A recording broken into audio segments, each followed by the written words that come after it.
2 ขีดเหลือ2 ขีด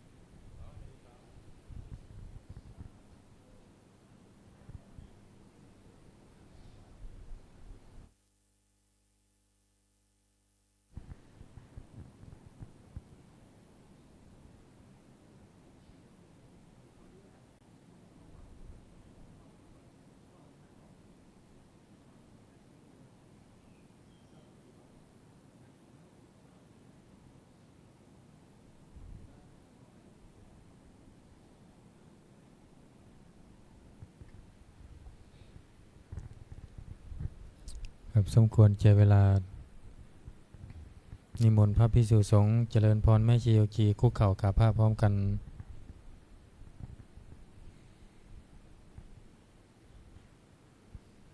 อัญชลีวันทาอภิวาทอัญชลีวันทาอภิวาทอัญชลีวันทาอภิวาทอัญชลีวันทาอัญชลีโอกาสขออนุญาตครูบาอาจารย์พระมหาเถระพระเถรานุเถระพระมัชชิมะพระนวกะแม่ชีโยคีในการเป็นต้นเสียงธรรมวัดเย็นในวันนี้เปิดหนังสือสวดมนต์แปลเล่มใหญ่ไปที่หน้าหนึ่ง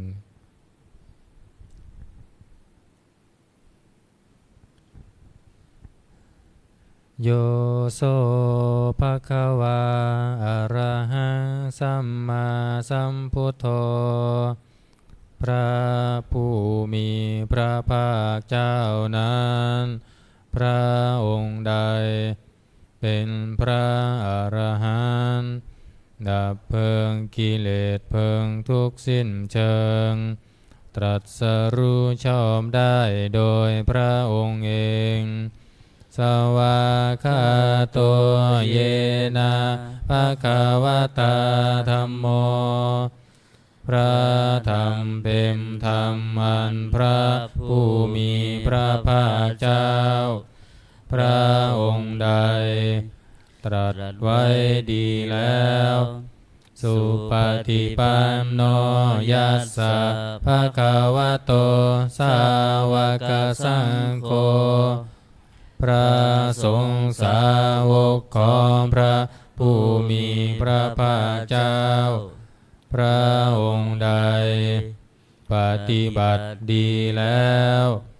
ธัมมายังภคะวันตังสัทธัมมังสัสสังฆังอิเมหิสกาเลหิยัตถาระหังอาโรปิเตหิอภิปุชยามาข้าพระเจ้าทั้งหลายขอบูชาอย่างยิ่งซึ่งพระผู้มีพระภาคเจ้าพระองค์นั้น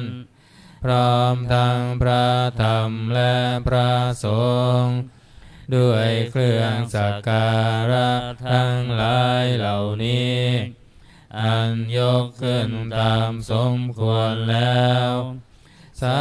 ธุโนพันเตภคะวะสุจิราปรินิพุตโตปิข้าแต่พระองค์ผู้เจริญพระผู้มีพระภาคเจ้าแม้ปรินิพพานนานแล้วทรงสร้างคุณอันสำเร็จประโยชน์ไว้แก่ข้าพระเจ้าทั้งหลายปัจฉิมาชนะตานุกรรมปมานัสสาทรงมีพระหฤทัยอนุเคราะห์แก่พวกข้าพระเจ้าอันเป็นชนรุ่นหลังอิเมสกาเลทุกขตะปัมนาการะภูเตปฏิคันหาตุขอพระผู้มีพระภาคเจ้าจงรับเครื่องสักการะอันเป็นบรรณาการของคนยากทั้งหลายเหล่านี้อัมหากังทีคารตังหิตายาสุขายาเ พื่อประโยชน์และความสุขแก่ข้าพเจ้าทั้งหลายตลอดกาลนานเทอญอะระหังสัมมาสัมพุทโธภควาพระผู้มีพระภาคเจ้าเป็นพระอรหันต์ดับเพลิงกิเลสเพลิงทุกข์สิ้นเชิงตรัสรู้ชอบได้โดยพระองค์เองพุทธังภควันตังอภิวาเทมิข้าพระเจ้าอภิวาทพระผู้มีพระภาคเจ้าผู้รู้ผู้ตื่นผู้เบิกบานสวากขาโตภควตาธัมโมพระธรรมเป็นธรรมที่พระผู้มีพระภาคเจ้าตรัสไว้ดีแล้วธัมมังนามัสสามิข้าพระเจ้านามัสการพระธรรมสุปฏิปันโนภควโตสาวกสังโฆพระสงฆ์สาวกของพระผู้มีพระภาคเจ้าปฏิบัติดีแล้วสังฆังนามามิข้าพระเจ้านอบน้อมพระสงฆ์หันธรรมยังพุทธัสสะภะคะวะโตบุพพาคณมการังกโรมาเสนะโมตัสสะภะคะวะโตขอนอบน้อมแด่พระผู้มีพระภาคเจ้าพระองค์นั้นอะระหะโตซึ่งเป็นผู้ไกลจากกิเลสสัมมาสัมพุทธัสสะตรัสรู้ชอบได้โดยพระองค์เองนะโมตัสสะภะคะวะโตขอนอบน้อมแด่พระผู้มีพระภาคเจ้าพระองค์นั้นอะระหะโตซึ่งเป็นผู้ไกลจากกิเลสสัมมาสัมพุทธัสสะตรัสรู้ชอบได้โดยพระองค์เองนะโมตัสสะภะคะวะโตขอนอบน้อมแด่พระผู้มีพระภาคเจ้าพระองค์นั้นอะระหะโตซึ่งเป็นผู้ไกลจากกิเลสสัมมาสัมพุทธัสสะตรัสรู้ชอบได้โดยพระองค์เองเปิดหนังสือไปที่หน้า19ธรรมวัดเย็น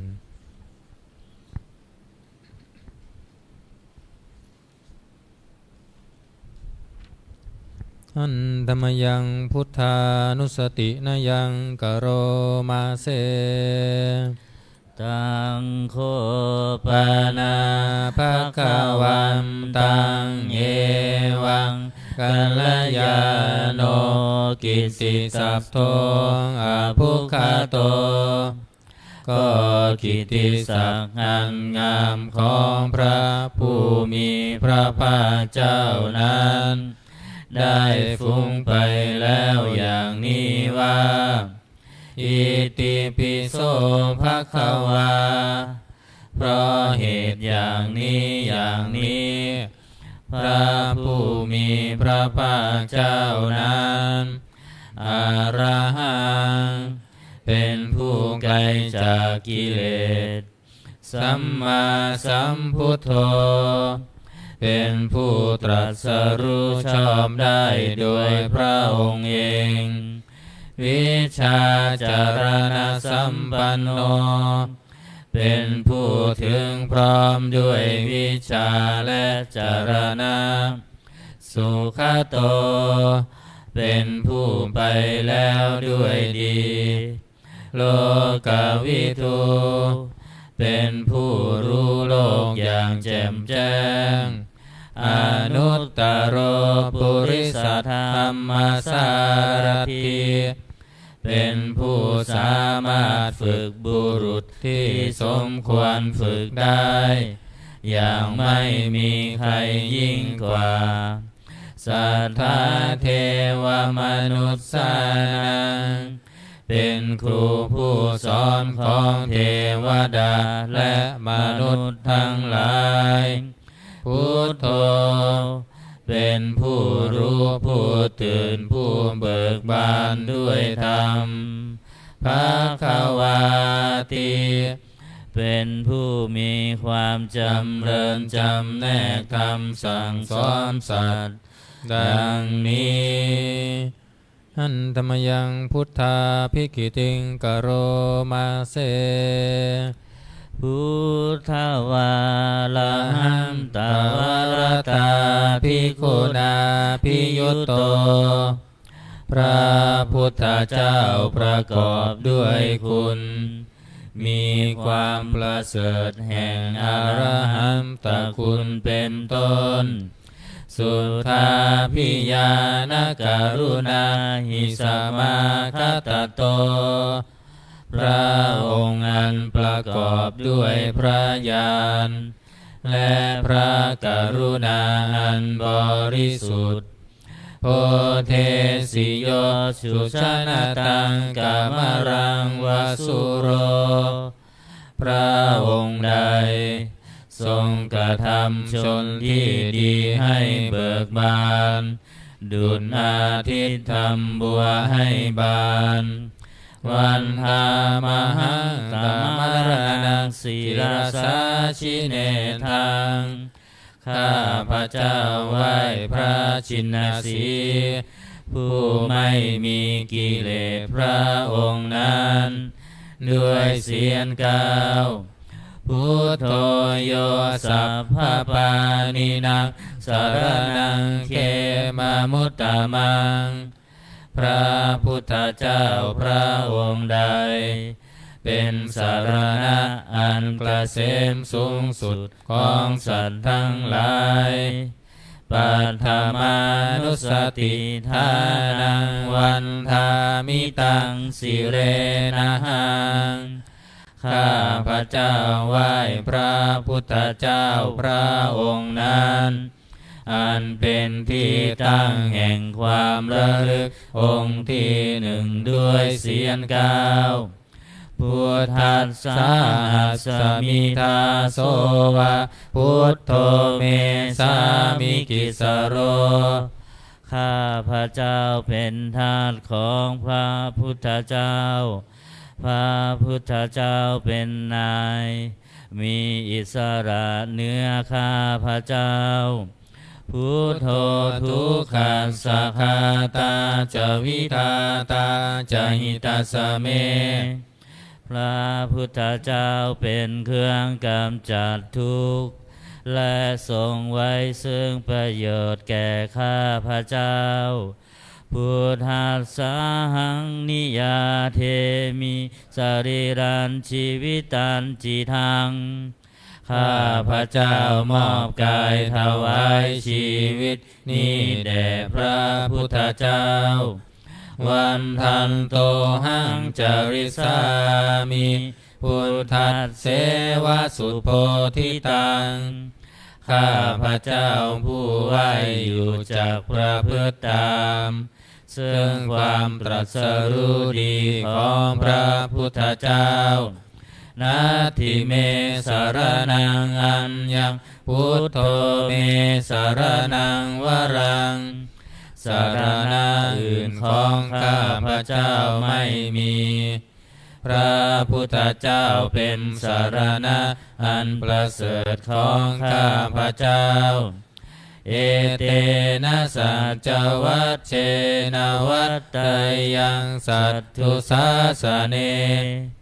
ด้วยการกล่าวคำสัตย์นี้ ข้าพระเจ้าพึงเจริญในพระศาสนาของพระศาสดาพุทธังเมวันธมาเนนะยังปุญญังปสุตังอิทาข้าพระเจ้าผู้ไหวอยู่ซึ่งพระพุทธเจ้าได้ขวนขวายบุญใดในบัดนี้สัพเพปิอันตรายาเมมเหสุตัสสะเตชะสาอันตรายทั้งปวงอย่าได้มีแก่ข้าพระเจ้าด้วยเดชแห่งบุญนั้นกายเยนะวาจายวเจตัสสาวาด้วยกายก็ดีด้วยวาจาก็ดีด้วยใจก็ดีพุทเทกุกัมมังปะกตังมยายังคำหน้าที่เตือนอันใดที่ข้าพระเจ้ากระทำแล้วในพระพุทธเจ้าพุทโธปฏิคันหตัวจยันตังขอพระพุทธเจ้าจงงดซึ่งโทษล่วงเกินนั้นการันตะเรสังวริตุงวพุทเทเพื่อการสำรวมระวังในพระพุทธเจ้าในการต่อไป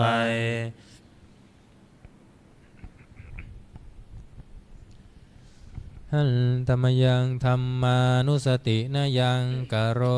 มาเสสวาคาโต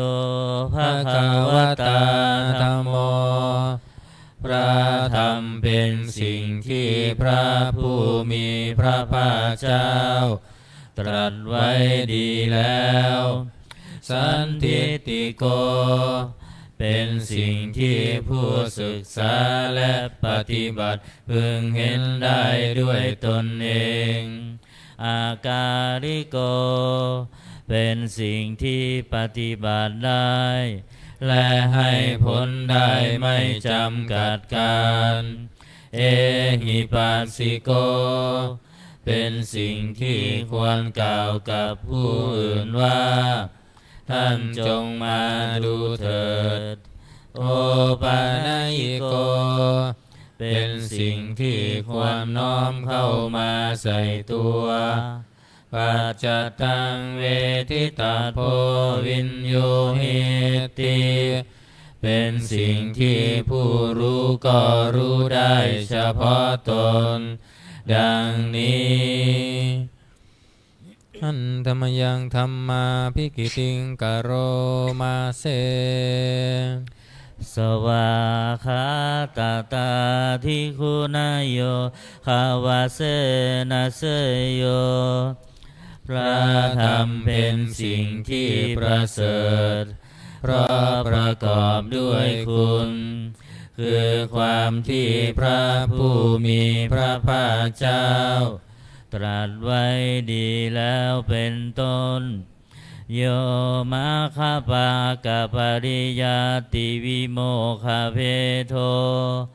เป็นธรรมอันจำแนกเป็นมรรคผลปริยัติและนิพพานธัมโมกุโลกปัตตนาตถาธาริธารีเป็นธรรมทรงไว้ซึ่งผู้ทรงธรรมจากการตกไปสู่โลกที่ชั่ววันหามหังตมหารังวรธรรมเมตตังข้าพระเจ้าไหว้พระธรรมอันประเสริฐนั้นอันเป็นเครื่องขจัดเสียซึ่งความมืดธัมโมโยสัพพปานินังสารนังเขมมุตตมังพระธรรมใดเป็นสารณะอันเกษมสูงสุดของสัตว์ทั้งหลายทุติยานุสติทานังวันธามิตังสิเลนะหังข้าพระเจ้าไหว้พระธรรมนั้น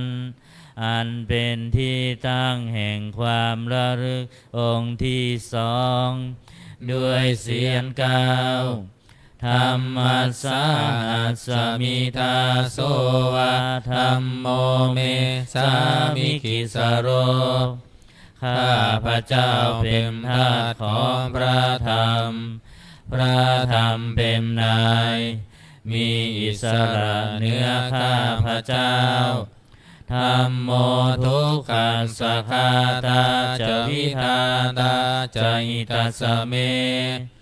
พระธรรมเป็นเครื่องกำจัดทุกข์และทรงไว้ซึ่งประโยชน์แก่ข้าพระเจ้าธัมมัสสาหังนิยาเทมิสรีรังชีวิตังจิตังข้าพระเจ้ามอบกายถวายชีวิตนี้แด่พระธรรมวันทันโตหังจริสามิธัมมัสเสวะสุธัมมตังข้าพระเจ้าผู้ไหวอยู่ซึ่งประพฤติตามซึ่งความเป็นธรรมดีของพระธรรมนัตถิเมสรนังอัญญังธัมโมเมสรนังวรังสรณะอื่นของข้าพระเจ้าไม่มีพระธรรมเป็นสรณะอันประเสริฐของข้าพระเจ้าเอเตนะสัจวัชเชนะวัตตายังสัทธุสาสเนด้วยการกล่าวคำสัตย์นี้ข้าพระเจ้าพึงเจริญในพระศาสนาของพระศาสดาธัมมังเมวันธรรมาเนนะยังปุญญังปสุตังอิทาข้าพระเจ้าผู้ไหว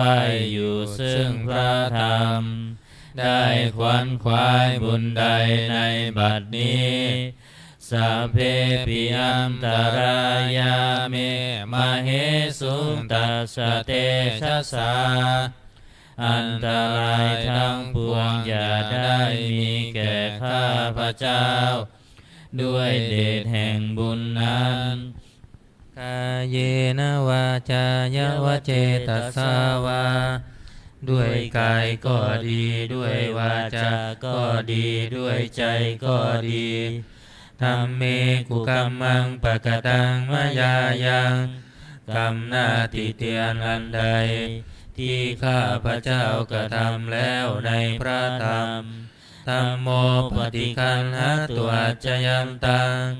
ขอพระธรรมจงงดซึ่งโทษล่วงเกินนั้นการันตะเรสังวริตุงวธรรมเม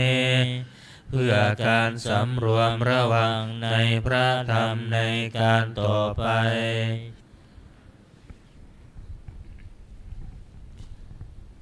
หันธรรมยังสังขานุสตินายังกโรมาเสสุปฏิปันโนภะคะวะโตสาวกสังโฆทรงสาวกของพระผู้มีพระภาคเจ้าปฏิบัติดีแล้วอุชุปฏิปันโนภะคะวะโตสาวกสังโฆทรงสาวกของพระผู้มีพระภาคเจ้าปฏิบัติตรงแล้วยา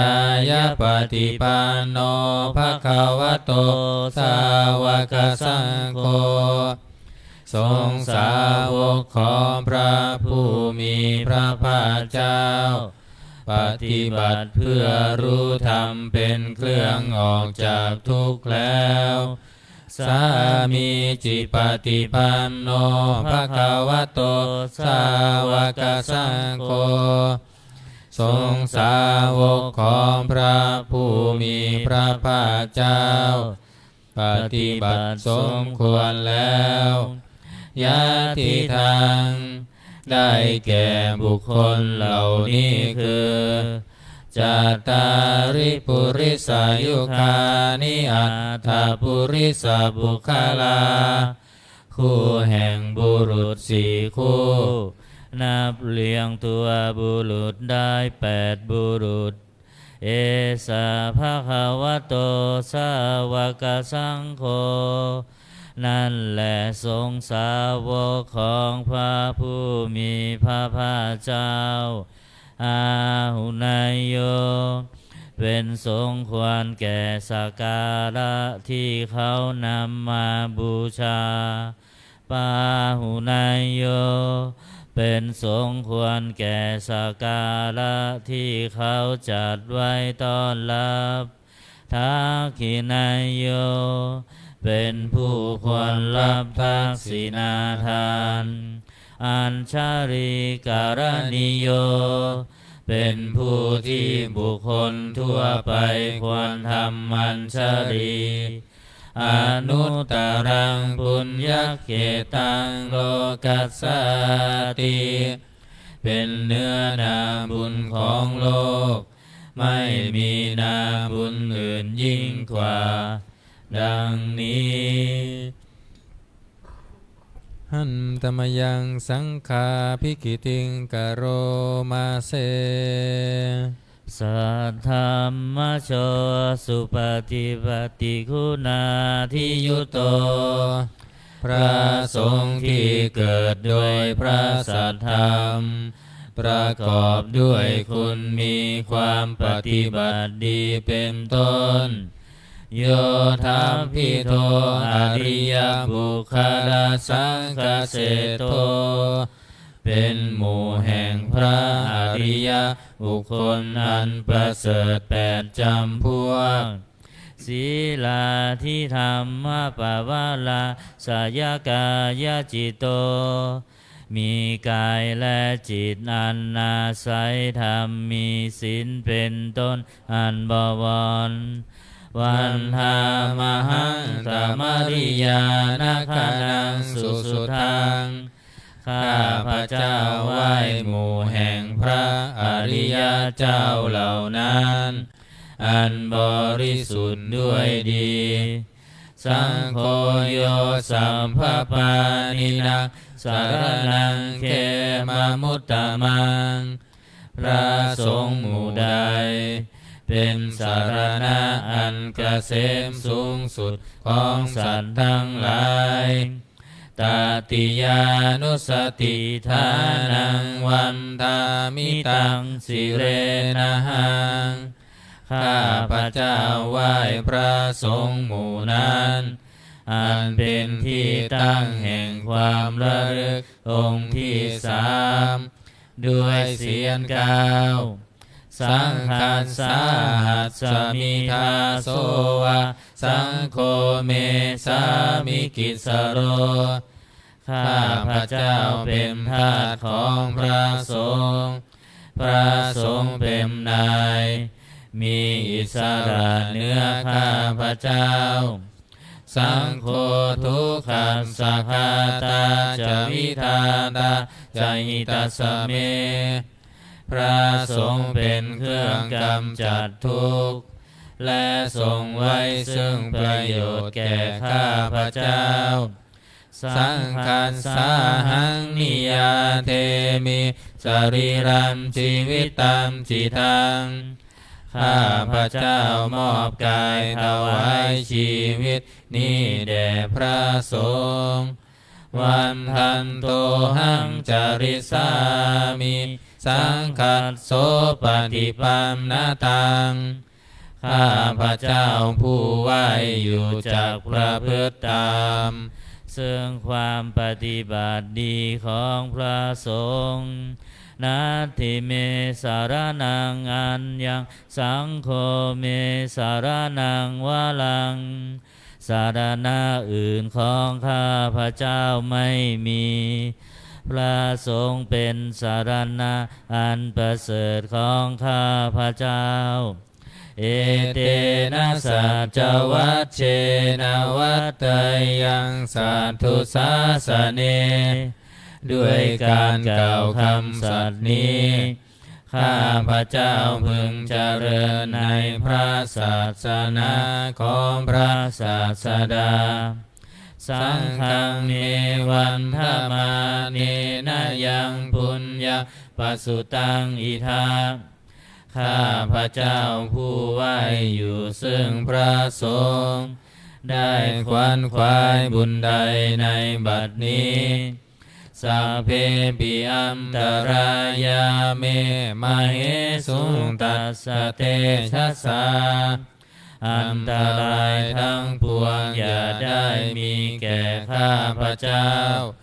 ด้วยเดชแห่งบุญนั้นกายเยนะวาจายวเจตสาวา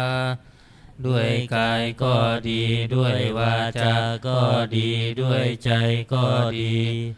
สังเคกุกัมมังปะกตังมยายังกรรมหน้าที่เทียนันใดที่ข้าพระเจ้ากระทำแล้วในพระสงฆ์สังโฆปฏิคันหตัวชยันตังขอพระสงฆ์จงงดซึ่งโทษล่วงเกินอันนั้นการันตะเรสังวริตุงวสังเคเพื่อการสำรวมระวังในพระสงฆ์ในการต่อไปเปิดหนังสือไปที่หน้า38นะ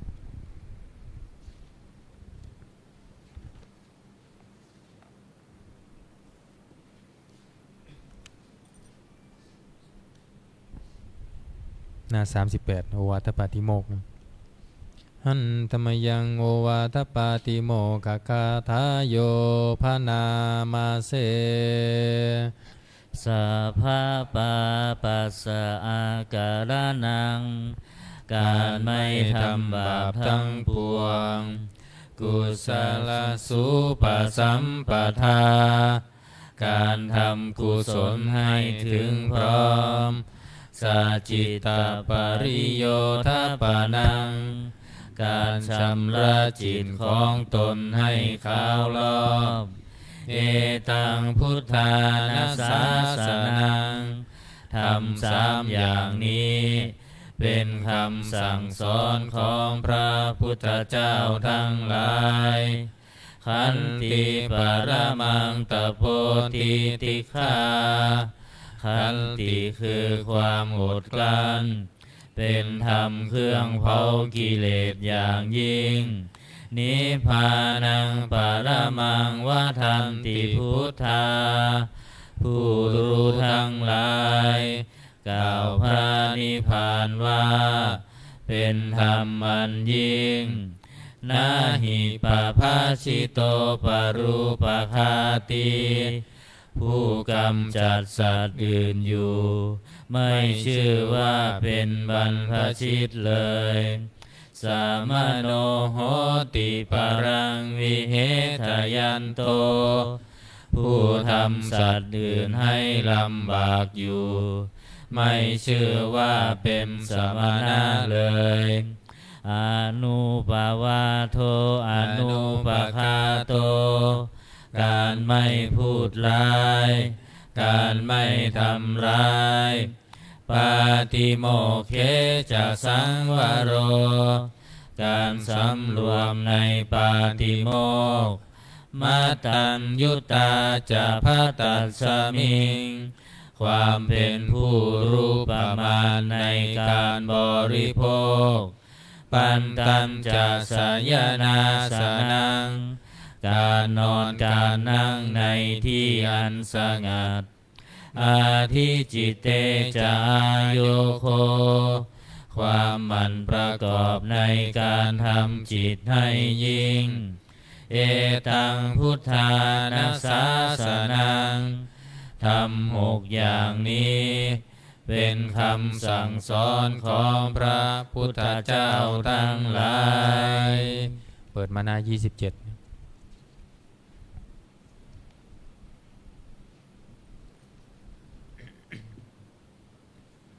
27นะ27หันตมยังอติตาปัจเจเวคณาปาทังพานามาเสอาชามยาอัตปัจเจเวคิตวายังจีวรังปริพุตังจีวรใดอันเรานุ่งห่มแล้วไม่ทันพิจารณาในวันนี้ต ตังยาวะเทวาสิตัสสะปฏิฆาตายะจีวรนนั้นเรานุ่งห่มแล้วเพียงเพื่อบำบัดความหนาวอุณหสะปฏิฆาตายะเพื่อบำบัดความร้อนดังสมกาสวาตาตาปาสิลิงสปะสัมผัสสานังปฏิฆาตายะ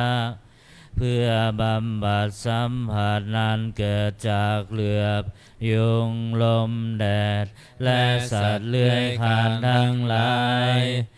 ยาวะเทวะหิริโกปินาปฏิชาธนาทังและเพียงเพื่อปกปิดอวัยวะอันให้เกิดความละอายอาชามยา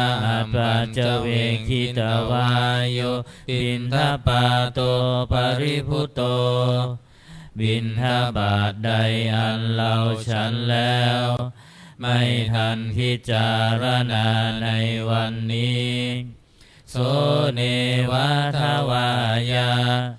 บิณฑบาตนั้นเราฉันแล้วไม่ใช่เป็นไปเพื่อความเพลิดเพลินสนุกสนานนามาทายาไม่ใช่เป็นไปเพื่อความเมามันเกิดกำลังอลังทางกายนามันธนายาไม่ใช่เป็นไปเพื่อประดับนาวิภูสนายาไม่ใช่เป็นไปเพื่อตกแต่งยาวะเทวะอิมัสสกายสถิติยาแต่ให้เป็นไปเพื่อความตั้งอยู่ได้แห่งกายนี้ยาปนายาเพื่อความเป็นไปได้ของอัตภาพวิหิงสุปารติยาเพื่อความสิ้นไปแห่งความลำบากทางกายพระมจาริยานุคาหายาเพื่ออนุเคราะห์แก่การประพฤติพรหมจรรย์อิติปุรานันจะเวทนังปฏิหังคามิด้วยการทำอย่างนี้เราย่อมระงับเสียได้ซึ่งทุกขเวทนาเก่าคือความหิวนาวันจะเวทนังนาอุปาเทสามิและไม่ทำทุกขเวทนาใหม่ให้เกิดขึ้นยาตราจะเมภวิสติอนวัชชตาจะภาสุวิหารจาติอันหนึ่งความเป็นไปโดยสะดวกแห่งอัตภาพนี้ด้วยความเป็นผู้หาโทษมิได้ด้วยและความเป็นอยู่โดยผาสุกด้วยจากมีแก่เราดังนี้อาชมยาปัจเจเวคิตวายังเสนาสนังปริพุตังเสนาสนะใดเราใช้สอยแล้วไม่ทันพิจารณาในวันนี้ตังยาวะเท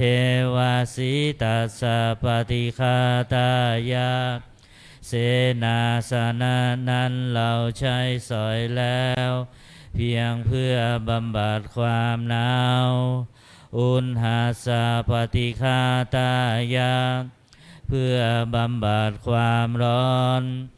ดังสมกาสวาตาตาปาสิลิงสปะสัมผัสสานังปฏิฆาตายะเพื่อบำบัดสัมผัสนั้นเกิดจากเหลือบยุงลมแดดและสัตว์เลื้อยคลานทั้งหลายยาวะเทวะอุตุปาริสยวิโนทานังปฏิสันลานาลามัทธังเพียงเพื่อบรรเทาอันตรายอันพึงมีจากดินฟ้าอากาศ และเพื่อความเป็นผู้ยินดีอยู่ได้ในที่หลีกเล่นสำหรับภาวนาอาชมยาอัตปัจจเวคิตวายโยคิลานะปัจจยเพสัชชะปริคาโรปริพุตโตคิลานะเพสัชบริขารใดอันเราบริโภคแล้วไม่ทันพิจารณาในวันนี้โสยาวะเทวะอุปปันนานังวยาภาติกานังเวทนานังปฏิฆาตายาคิรานาเพสัชบริขารนั้นเราบริโภคแล้วเพียงเพื่อบำบัดทุกขเวทนาอันบังเกิดขึ้นแล้วมีอาพาธต่างๆเป็นมูลอาพยาปัชชะปรมาตายาติเพื่อความเป็นผู้ไม่มีโรคเบียดเบียนเป็นอย่างยิ่งดังนี้หันธรรมยังอุทิศนาทิฏฐานาคาทายโยพนามาเสอิมินาปุญญากรรมเมนะด้วยบุญนี้อุทิศให้อุปชายาคุณุตลาอุปชาผู้เลิศคุณอาจาริยุปการาจาและอาจารย์ผู้เกื้อหนุนมาตาปิตาจายาตกาทั้งพ่อแม่และปวงญาติสุริโยจันทิมาราชาสุนจันและราชาคุณาวันตานาราปิจาผู้ทรงคุณหรือผู้สูงชาติพระมมาลาจาอินทราจาพรหมาและอินทราชโลกปาลาจเทวตาทั้งถวยเทพและโลกบาลยาโมมิตามนุษสาจายมมาราชมนุษย์มิตรมัชฌตาเวลิกาปิจาผู้เป็นกลางผู้จ้องผานสัมเพสัตตาสุขีโหนตุขอให้เป็นสุขสันต์ทุกทั่วหน้าอย่าทุกข์ทนบุญญาณิปกตานิเมบุญพองที่ข้าทำจงช่วยอำนวยสุภพลสุขังจาติวิทังเทนตุให้สุขสามอย่างล้นขิปังปาเปทโวมะตังให้รู้ถึงนิพพานพรันอิมินาปุญญากาเมนะด้วยบุญนี้ที่เราทำอิมินาอุทิเสนาจาและอุทิศให้ปวงสัตว์ขิปาหังสุรเพเจวาเราพันได้ซึ่งการตัณหุปาทานเฉทานังตัวตัณหาอุปาทานเยสันตาเนหินาธรรมาสิ่งชั่วในดวงใจยาวานิพพานโตมะมังกว่าเราจะถึงนิพพานนัสสันตุสาพทาเยวามาลายสิ้นจากสันดานยัตถาชาโตภเวภเวทุกภพที่เราเกิดอุชุจิตังสติปัญญามีจิตตรงและสติทั้งปัญญาอันประเสริฐสังเลโควิริยัมหินาพร้อมทั้งความเพียรเลิศเป็นเครื่องขูดกิเลสหายมาลาลพันตุโนกาสังโอกาสอย่าพึงมีแก่หมู่มารสิ้นทั้งหลาย กาตุนจาวิริเยสุเมเป็นช่องประทุษร้ายทำลายล้างความเพียรจมพุทธาทิปาวโรนาโทพระพุทธผู้บวรนาถธัมโมนาโทวรุตตโมพระธรรมที่พึงอุดมนาโทปัจเจกพุทโธจาพระปัจเจกพุทธสมสังโฆนาโทตโรมะมังโทพระสงฆ์ที่พึงพยองเตโสตมานุภาเวนะด้วยอานุภาพนั้นมาโรกาสังลพัมตุมาขอหมู่มามอย่าได้ช่องทัสสะปุญญานุภาเวนะด้วยเดชบุญทั้งสิบป้องมาโรกาสังลพันตุมาอย่าเปิดโอกาสแก่มารเถิดวันนี้วันอาทิตย์เจริญพุทธมนต์นะแม่ชีขึ้นพระปริตรเปิดหนังสือมนต์พิธีเล่มเหลืองหน้า51นะวิปติปฏิภาญาสัพพะสัมปติสิทธิยาสัพพะทุกขวินาศายาปริตังปรูธามังคลังวิปติปฏิภาญาสัพพะสัมปติสิทธิยาสัพพะพยาวินาศายาปริตังปรูธามังคลังวิปติปฏิภาญาสัพพะสัมปติสิทธิยาสัพพะโรคาวินาศายาปริตังปรูธามังคลังปริตตวานเมตังสเมตาพทันตา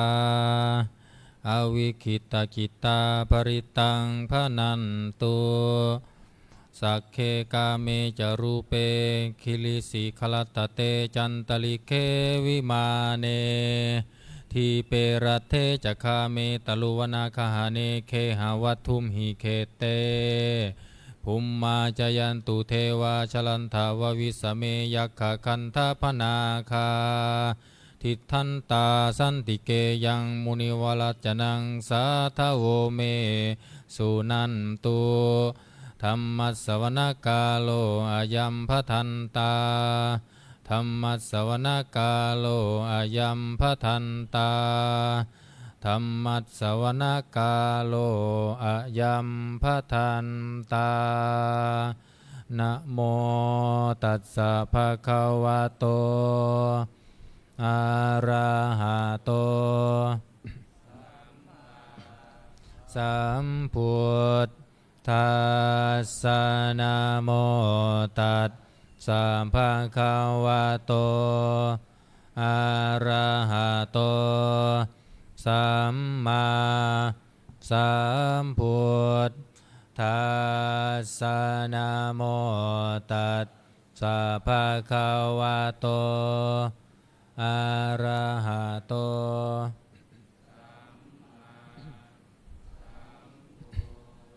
ตัสสะพุทธังสรณะกัมฉา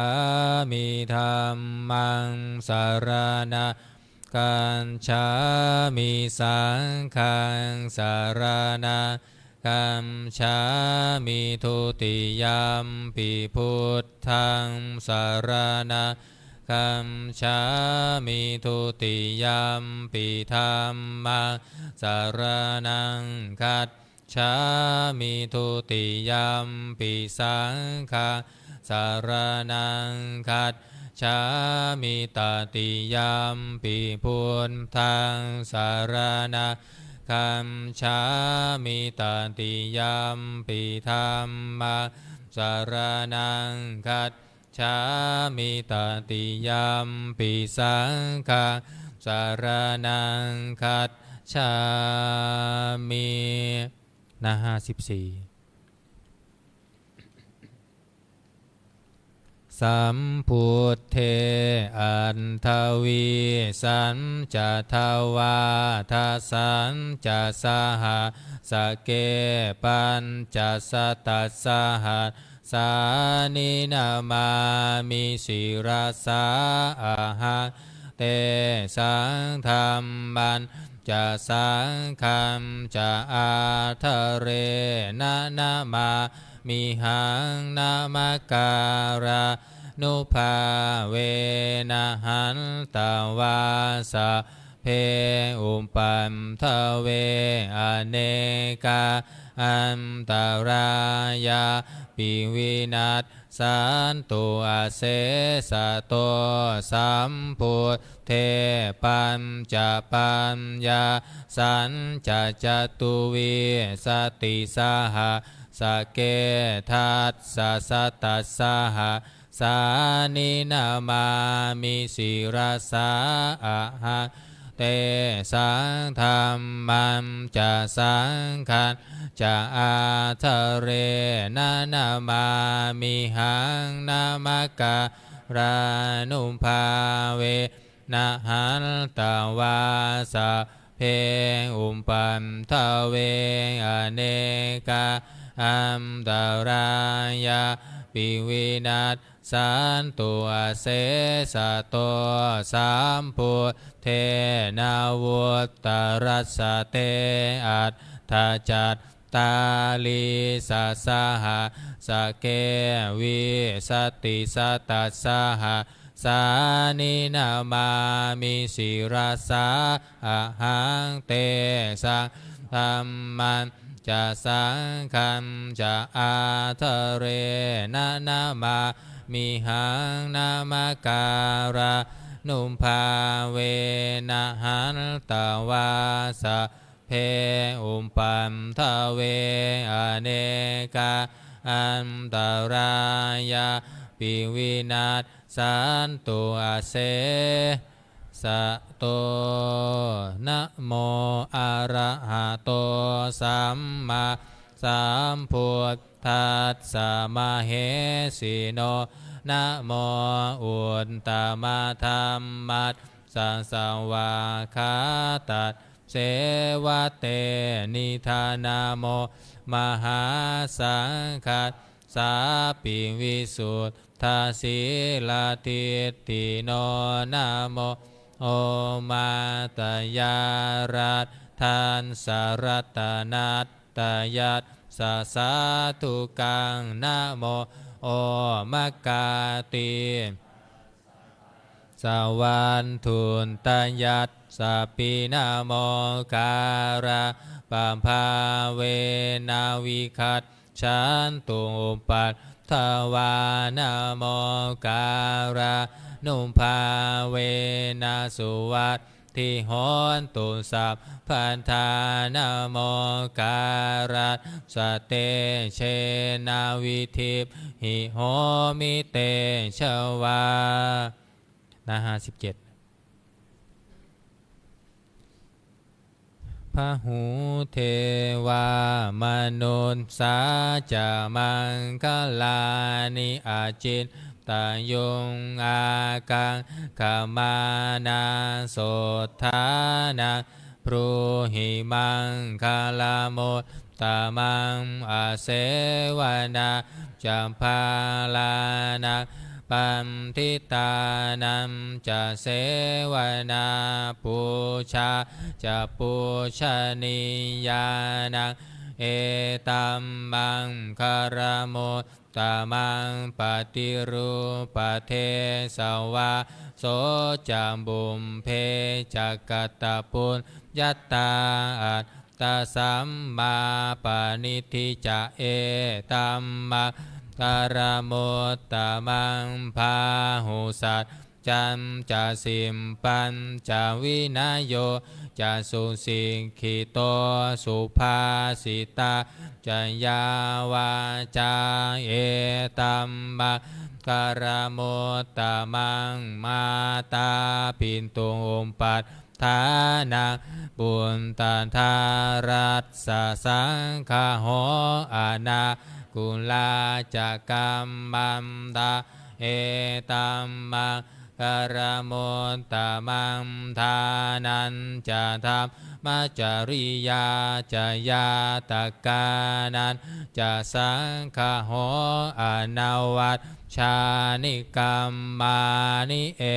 ตัมมังการโมตตมังอารติวิรติปาปา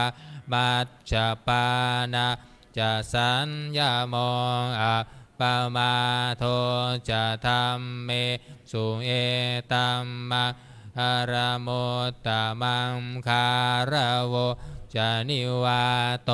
จะสันตุทิจะกตัญยุตตาเอตัมมังการโมตตมังขันติจะโสวัจจะสัตตาสมนานันจะทัสสนังกาเลนะธรรมัสสากัจฉาเอตัมมังการโมตตมังตะโปจะพรามมัจจริยันจะอริยสัจจานาทัสสนังนิพานาสัมจิกิริยาจะเอตัมมังอารโมตตมังพุนทัสสะโลกธรรมเมหิจิตตังยัตสานกรรมปฏิอโศกังวิราชังเขมังเอตัมมังคารโมตตมังเอตาทิสานิกัมตวานาสัพพันธามปราชิตาสัพพันธโสดทิงคันฉันติตันเต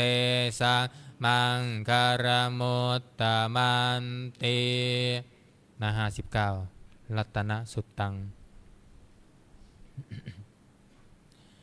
ยานิทัพพุตานิสมาคตานิภูมมานิวายานิวะอัมตาริงเคสะเพวะพุตาสุมานาภวันตุอัโทปิสักกันจะสุนันตุภาสิตาตัมสมาหิพุตานิสาเมธาสะเพเมตังกโรธรรมนุษสิยาปัจจายทิวาจารันโตจาหารัตติเยภริงตัดสมาหิเนรักขันธาอัมปามันตายังกิมจิวิมตังอิทวาหุรังวาสะเคสุวา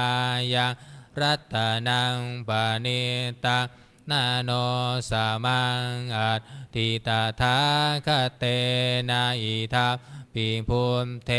รัตนังปานิตังเอเตนะสัจเจนะสุวัตติโหนตุขยังวิราคะอมตังปานิตังยัตถัสชักขะสังกายมุนิสมาหิโตนาเตนะธรรมเมนะสมาธิจินจิธรรมบิธรรมเมรัตนังปานิตังเอเตนะสัจเจนะสุวัตติโหนตุยัมพุทธเสโทปริวะนาเยสุจิงสมาธิมานัมตาริกัมยามาหุสมาทินาเตนะสะโมนาวิชันติธรรมปิธรรมเม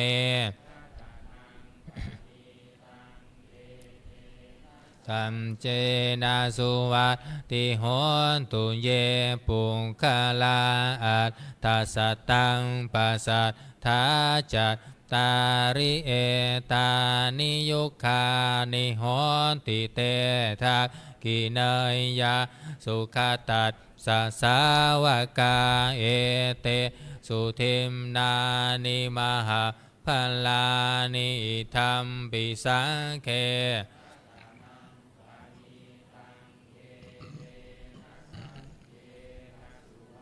ทิโหตุเยสุมปยุมตามานาสาธาเหนานิงกามิโนโคตมัสสาสนันหิเต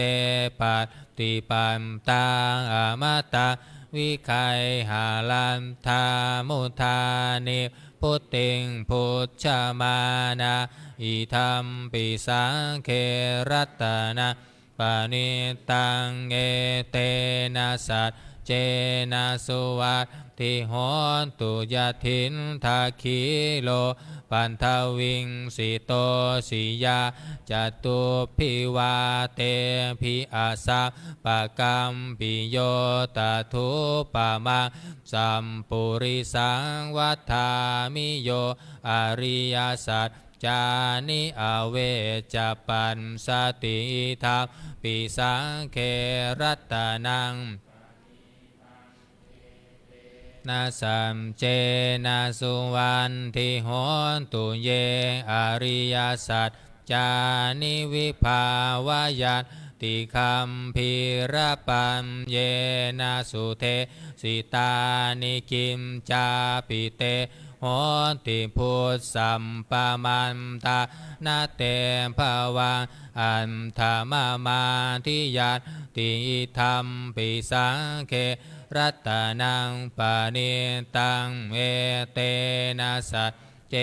นะสุวัตติโหนตุสหาวัตสัทธัสสนะสัมปทายะตายันสุธรรมะชาหิตาภวันติสักกายทิฏฐิวิชิตันจะศีลาภตังวาติยัตถตินจินตโตหาปาเยหิจาวิปะโมตโตชัจจาทิธานานิอาภาโภกาโตอิธรรมปิสังเครัตนะปานิตังเจนะสุวันทิโหนจุกิมจาปิโสกัมมะกะโรติปาปะกังกายเยนวาจายุทธเจตัสสาวาอาภาโพโสตัสสัปปตินชาทายะอาภาพัตตาทินทัปทัสสาวุตตาอิธรรมปิสังเครัตนังปานิตาเอเตนะสัมเจนะสุวัตติโหนตุวานัมปะคุมเพยัตถาพุทธิตา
เอเต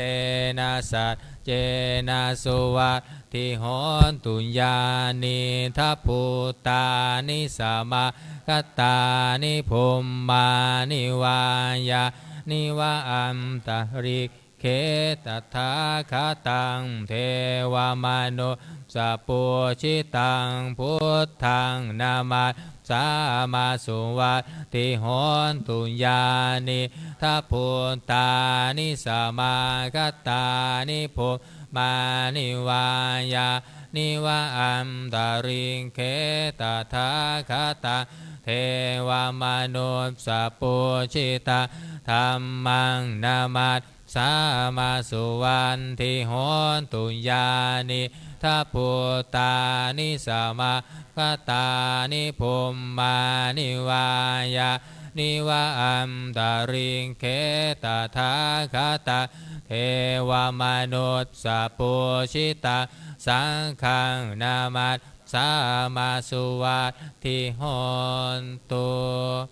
กรณียมันทากุสเลนยันตาสัมตังปะทังอภินสเมจัสสะโกอุจโชจัสสุหุจโชจัสสุวัจโจจัตสามุโทอนัตติมานิสันตุสะโกจัสุมภาโรจังอัมปะกิมโจจัสสะลาหุกาวุติสัมติทาริโยจานิปะโคจังอาปังคัมโพกุเลสุอานานุขินโทนันจาคุณทังสามาจาเรกิมจิเยนาวินโยปะเรอุมปาวะเทยโยสุขิโนวาเคมิโนโหนตุสัพเพสันตาภวันตุสุขิตาตาเยเจจิปานาภูตันติตัสสาวะทาวราวะอนาวเสสาจิกาวาเยมหันตาวามาชิมารัสสกาอนุกทุลาวาเยจาทิทาเยจตุเรวสันติอวิทุเรภูตาวาสัมภเวสีวาสะเพ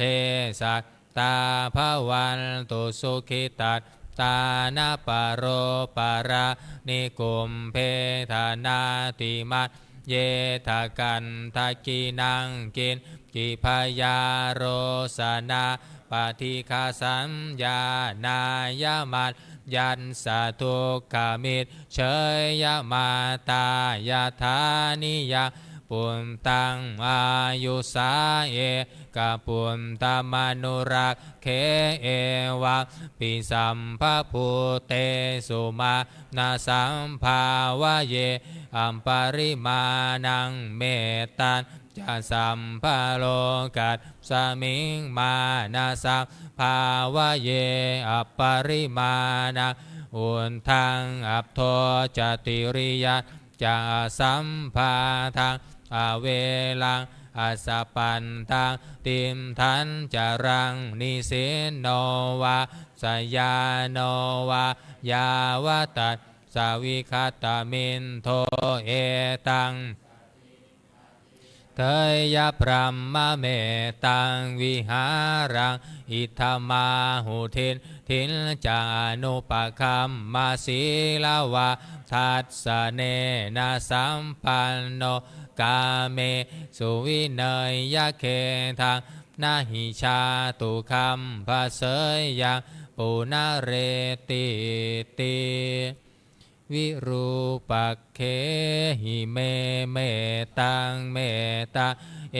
ราปะเทหิเมฉัพพยาปุณเตหิเมเมตังเมตากันหาโคตมะเกหิจะอปาทะเกหิเมเมตาเมตังทิปาทะเกหิเมจตุมปะเทหิเมเมตังเมตังพาหุมปะเทหิเมมามังอปาทะโกหิงสีมามังหิงสีทิปาทะโกมามังจันตุมปะโทหิงสีมามังหิงสีพาหุปะโทสัพเพสัมตาสัพเพปานาสัพเพภูตาจะเกวราสัพเพ เพพันธารานิปัสสันตุมาจินติปาปะมาคัมมาอัปปมาโนพุทโธอัปปมาโนธัมโมอัมปมาโนสังโฆปมาณวัตตานิสิริงสัปปะนิอหิวิคิกาสัตตปัตติอุมนานาภิสารภูโมสิกากตาเมกตาเมปริตังปฏิกมันตุภูตานิโสหังนะโมภะคะวะโตนะโมสัตตันนังสัมมาสัมพุทธานังหน้า66อุเทนตยัญจังคุมาเอกราชาหริตสวัมโนปันทวิมปภาโสตังตานามัสสามิหาริตสวัมนาปันทวิมปภาสังตายาชาคุมตาวิหาเรมุทิวาสังเยพรามมานาเวคคุสัมภธรรมเมเตเมนะโมเตจามะปารยันตุนามัตตุมพุนทานานามันตุมโพธิยานะโมวิมุตตานานะโมวิมุตติยาอิมังโสปริตังกันตวาโมโรจารติเอสนาอเปตยันจังคุมาเอกราชาหริตสวรรณโนปันทวิปภาโสตังตังนามาสามิหาริตสวรรณปันทวิปภาสังตายาชาคุมตาวิหาเรมุรันติงเยพรหมนาเวคคุสัพพธรรมเมเตเมนะโมเตจะมังตุพนทานังนามัตตุมโพธิยานะโมวิมุตตานะนะโมวิมุตติยาอิมังโสปริตังกันตวาโมโรวาสมกับปยิติอันทิโลเกศีลคุโนสัจจังโส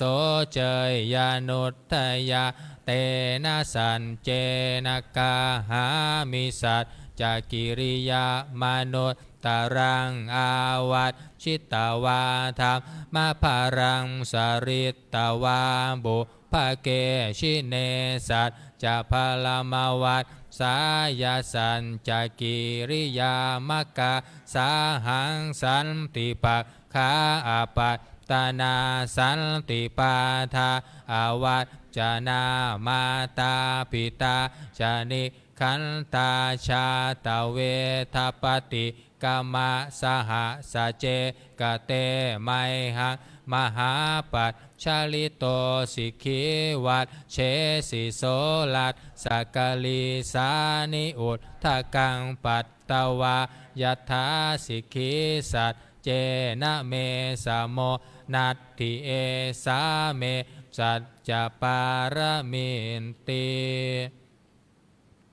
หน้า74หน้า74บทวรรคที่2นัตถิเมสารนังอัมยังพุทโธเมสารนังวรังเอเต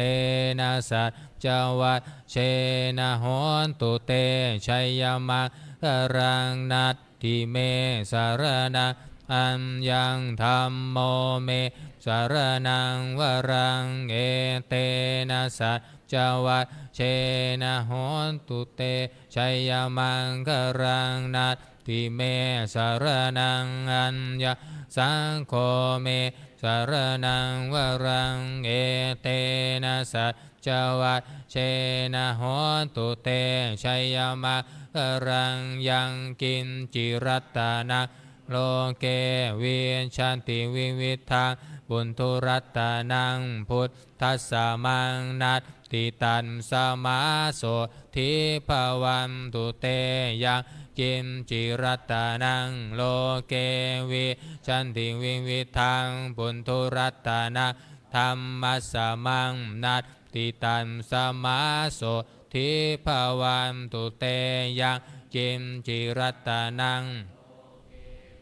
ชันติวิวิทังบุญทุรัตนังสังคัสสะมังนัตติตัสสมาโสทิภวันตุเตสังกัตตวาพุทธรัตนังโอสัทธังอุตตมังวราหิตังเท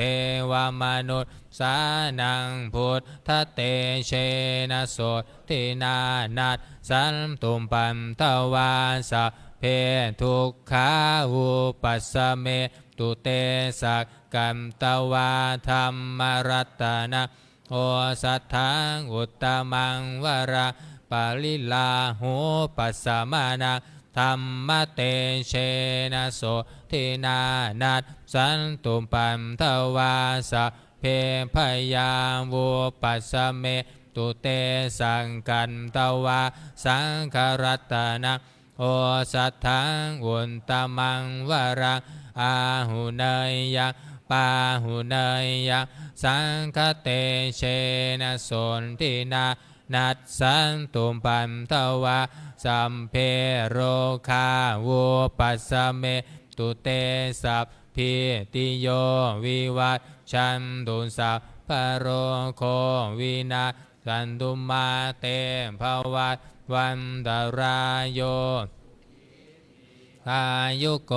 ภวะภิวันธนาสิริสานิจังวุนธาปจายิโนจัตตารโอธรรมาวัฏทันติอายุวันโนสุขังพะลังนาบ78อภยปริตัง78นะยันทุนนิมิตตังอวามังคารันจโยจามนาโปสักุณาสะสัมโทปาปะคะโหโทสุปินนาอากัมตังพุทธานุภาเวนาวินาสเมนตุยานทุนนิมิตตังอวามังคารันจโยจามนาโปสักุณาสะสังโท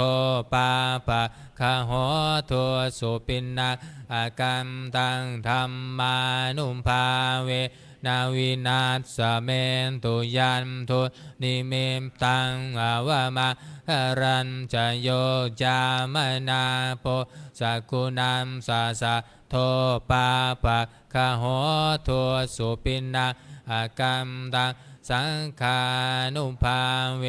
นาวินาศเมนตุทุกขปัตตาจะนิพทุกขาพยาปันตาจะนิพยาโสกะปันตาจะนิโสกาโหนตุสัพเพปิปานิโนเอตาวตาจะเหหิสัมปตังปุญญาสัพปะทังสัพเพเทวานุโมทันตุสัพพะสัมปันติสิทธิยาทานะทัทันตุสัมทายาสีลังละขันตุสัมพันธาภาวนาพิรตาโหนตุขันฉันตุเทวตาคตาสัมเพพุทธาภาลปันตาปัจเจกานันจะยังพลังอรหันตานันตเตเชนารักขังพันธามิสาภาโส133มงคลจักรวาลน้อย133สัพพพุทธานุภาเวนะสัพพธรรมานุภาเวนะสัพพสังฆานุภาเวนะพุทธรัตนะธัมมรัตนังสังฆรัตนะตินนังรัตนานังอนุภาเวนะจตุราสิติสหสัทธัมมัคขันธานุภาเวนะปิตากัตตยานุภาเวนะชินนาสาวกานุภาเวนะสัพพ เพเตโรคาสะเพเตพยาสะเพเตอัมดารายะสัมเพเตอุปทวาสะเพเตทุมนิมิตาสะเพเตอวมังคาราวินาสันตุอายุวัตโกธนวันตโกสิริวัตโก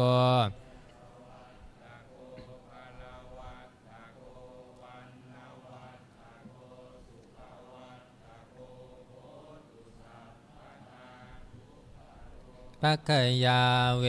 ลาโสกาสะตุจุปันทวาอเนกาอันปิวินาสันตุจเตชัสสาชัยเสียมทิธานัง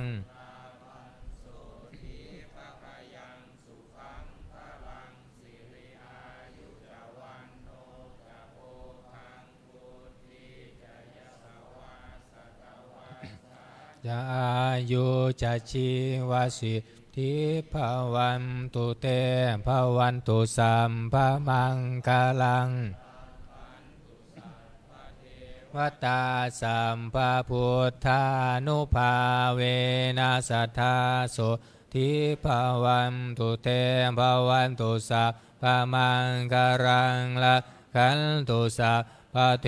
วตาสัมภะธัมมานุภาเวนัสสัทธาโสทิภาวันตุเตภาวันตุสัพพะมังคลังละขันตุสัพพะสังฆานุภาเวนัสสัทธาโสทิภาวันตุเตครับการทำวัดเย็นก็จบเป็นที่นี้นะครับเราต่อไปจะได้เจริญจิตตภาวนาทำสมาธิสักครู่แล้วแผ่เมตตาพร้อมกัน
สมควรแก่เวลา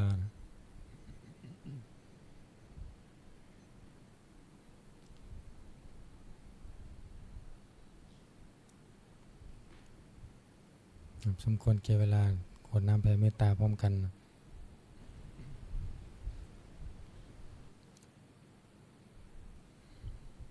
อิทังทานากัมมังนิพพานาปัจจโยโหนตุโนนิจจังอิทังศีลกัมมังนิพพานาปัจจโยโหนตุโนนิจจังอิทังภาวนากัมมังนิพพานาปัจจโยโหนตุโนนิจจังยังกินจิกุศลกัมตัมพังกัมมังสัพเพหิอัมเหหิกาตังปุญญังโนอนุโมทันตุสุนัมตุพนโตเยเทวาสามิงทาเนอาทิอัตตาทิกายุกะสัทธาหุนตุสัมเพสัตตาสุขีอัตตานังปาริหารันตุมาตาปิตาสุขีตาหุนตุทุกขาปามุนจันตุสัมเพยาตากาสุขีตาหุนตุทุกขาปามุนจันตุสัมเพอายาตากาสุขีตาหุนตุทุกขาปามุนจันตุสัมเพปิสาสัพเพยากะสัพเพเปตาสุขีตาหุนตุทุกขาปามุนจันตุสัมเพนักขันตาสุขีตาหุนตุทุกขาปามุนจันตุสัมเพเทวาสุขีตาหุนตุทุกขาปามุนจันตุสัมเพอาจาริโยปัชชายาสุขีตาหุนตุทุกขาปามุนจันตุสัมภาสัมปติโยสามิชันตุโวคุกเข่าวันทาหลวง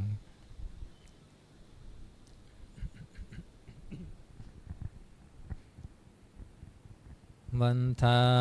มิพุทธังสัพพะเมวะโตสังฆามะทาเมพัมเตวันทามิธัมมังสัพพะเมวะโตสังฆามะทาเมพัมเตวันทามิสังฆังสัพพะเมวะโตสังฆามะทาเมพัมเตวันทามิคารุงอมปัญชายาจาริเยสัพพะเมวะโตสังฆามะทาเมพัมเตวันทามิกัมมัฏฐานังสัพพะเมวะโตสังฆามัฏฐาเมพัมเตวันทามิอาราเมพัมทัสสีมังสัมภะเมวะโตสังฆามัฏฐาเมพัมเตวันทามิเจติยังสัมพังสัมภัฏฐาเนสุปันติทิตาสารีละตาตุมหาโพธิพุทธารูปังสักกาลังสัทธานาคาโลเกเทวาโลเกพรหมโลเกจัมพูทิเปลังกาทิเปสารีละตาตุโยเกสาธาตุโยอะระหันตธาตุโยเจติยังคันธพุทธิงจัตุราสีติสหัสเสธัมมะคันเทสัพเพอหังวันทามิสัพพโสอัญชลีวันทาภิวาทอัญชลีวันทาภิวาทอัญชลีวันทาภิวาทอัญชลีวันทาอัญชลีก้มหมอบวันทาน้อยสาธุวันทามิพันเตสัพพังอปาราทังกามะทะเมพันเตมยากาตาปุญญังสามินาอนุโมทิตาพังสามินากาตังปุญญาไมหังทาตาพังสาธุสาธุอนุโมทามิกราบลาพระรัตนตรัยพร้อมกัน อะระหังสัมมาสัมพุทโธภควาพุทธังภควันตังอภิวาเทมิสวากขาโตภควตาธัมโมธัมมังนามัสสามิสุปฏิปันโนภะคะวะโตสาวกสังโฆสังฆังนามา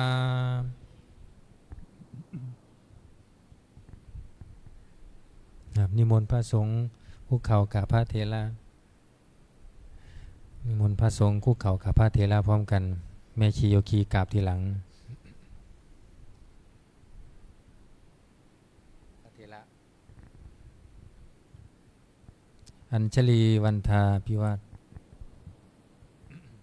อัญชลีวันทาอภิวาทอัญชลีวันทาอภิวาทอัญชลีวันทาอัญชลีขอเชิญแม่ชี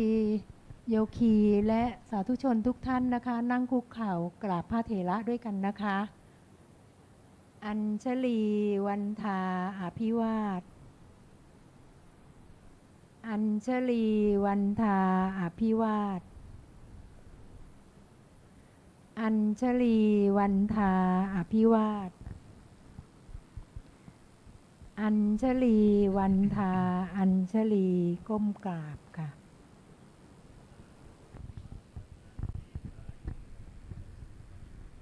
สาธุสาธุสาธุ